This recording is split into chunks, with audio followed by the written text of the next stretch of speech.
ওষুধ ছাড়া কি সাইকোসিস নিরাময় করা যায়? এই বিষয়টি নিয়ে কথা বলবো। আমি আছি কাউন্সেলিং সাইকোলজিস্ট আসাদুজ্জামান রাজু। অনেকেই জানেন না সাইকোসিস আসলে কি, সাইকোসিস কি কোনো রোগের নাম কিনা, এই নিয়ে সন্দেহ থাকে। আমি আজকে ভিডিওতে কথা বলবো ওষুধ ছাড়া সাইকোসিস নিরাময় করা যায় কিনা সেই বিষয়টি আপনাদের সামনে ক্লিয়ার করে ধরবো। এবং আমি আছি এই পুরো ভিডিওটিতে, এবং আমি আপনাদেরকে একটু রিকোয়েস্ট করব, আপনারা যদি আমার চ্যানেল নতুন হয়ে থাকেন আশা করব চ্যানেলটি সাবস্ক্রাইব করে রাখবেন। আসলে সাইকোসিসের ক্ষেত্রে যেটি হয় যে আমরা নিউরোসিস এবং সাইকোসিস এই দুই ভাগে ভাগ করি।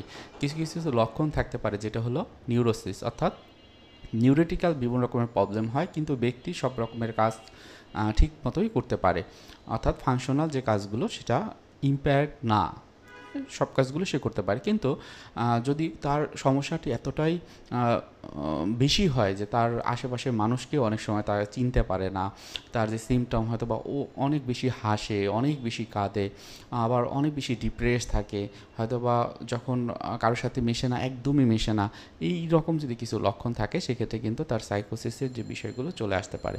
এখন সাইকোসিসের ক্ষেত্রে যেটা বলা হয় ডিলিউশন, হ্যালুসিনেশন খুবই ইম্পর্টেন্ট দুটি লক্ষণ সাইকোসিসের ক্ষেত্রে দেখা যায়। আপনারা জানেন ডিলিউশনের ক্ষেত্রে আবার বিভিন্ন রকমের টাইপ রয়েছে। কারোর ভিতরে ব্রডকাস্টিং ডিলিউশন থাকে, কারোর ভিতরে এনবি ডিলিউশন থাকে, কারোর ভিতরে বিভিন্ন রকমের পারসিকিউশনাল ডিলিউশন থাকে। এই যে ডিলিউশনগুলো এগুলো কিন্তু সাইকোসিস। আবার হ্যালুসিনেশনের ক্ষেত্রেও অনেকের ভিতরে হয়তো বা সে এমন কাউকে দেখছে যে অন্য কাউকে সে অন্য কেউ দেখতে পায় না, এটাকে আমরা ভিজুয়াল হ্যালুসিনেশন বলি। আবার অডিটরি হ্যালুসিনেশনের ক্ষেত্রে বলা হয় থাকে সে এমন কিছু কথা শোনে যেগুলো অন্য কেউ শুনতে পায় না, এবং শোনার ক্ষেত্রেও তিনি হয়তো বা ফার্স্ট পার্সনের কথা শুনে, সেকেন্ড পার্সনের কথা শুনে, অথবা থার্ড পার্সনের কথা শুনে।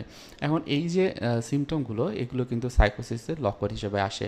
আপনারা অনেকেই দেখবেন যে যারা বিভিন্ন রকমের মানসিক সমস্যায় ভোগে তারা কিছু কিছু আচরণ করে যেগুলো বিজার মনে হয়, অর্থাৎ অদ্ভুত মনে হয়। হয়তো বা ওই ব্যক্তি এক পায়ে দাঁড়িয়ে অনেক সময় ধরে থাকতে পারে, যেটি আপনি বা আমার দ্বারা সম্ভব না। আবার সে কথাবার্তায় হয়তো বা অনেক উচ্চ স্বরে বলে বা অনেক স্পিডে কথা বলে। এই যে বিষয়গুলো এগুলো কিন্তু অনেক ক্ষেত্রে সাইকোসিসের কারণেই হয়ে থাকে। এবং এই ওষুধের কথা যদি বলা হয়, এই ওষুধ ছাড়া এই সাইকোসিসটা একদম আমি বলবো যে এটা বের হওয়া খুবই কঠিন। কারণ না, সাইকোসিসের মূল কারণই হচ্ছে যে আমাদের ব্রেনের ভিতরে যে নিউরোকেমিক্যাল থাকে সেগুলো ইমব্যালেন্স তৈরি হয়।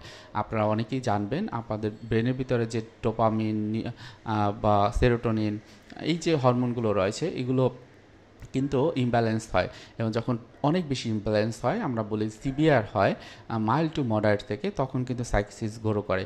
এবং সেই ক্ষেত্রে তাকে অবশ্যই এই যে ওষুধের যে চিকিৎসাটি সেটি নিতে হয়। এবং ওষুধের চিকিৎসার ক্ষেত্রে একটি গুরুত্বপূর্ণ বিষয় যেটি আমি আপনাদেরকে বলতে চাই, আপনারা অনেকেই আছেন যে যখন ওষুধ খেয়ে মোটামুটি ভালো থাকেন, বা আপনার যে রোগী যিনি এই ওষুধ খাচ্ছেন যখন একটু ভালো থাকে তখন ওষুধের যে মাত্রাটা তারা নিজেরা কমিয়ে দেন অথবা ওষুধ খাওয়া বন্ধ করে দেন।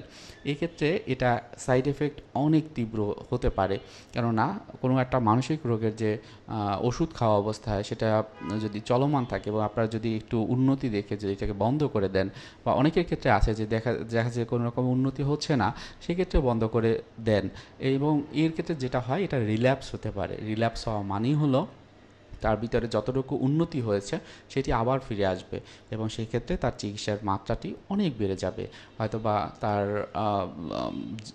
3 মাস বা 6 মাস চিকিৎসা নিলে ভালো হতো, সেক্ষেত্রে কিন্তু এটা দ্বিগুণ, 3 গুণ বা 4 গুণও লাগতে পারে। সুতরাং কখনোই ওষুধ ছাড়া যাবে না।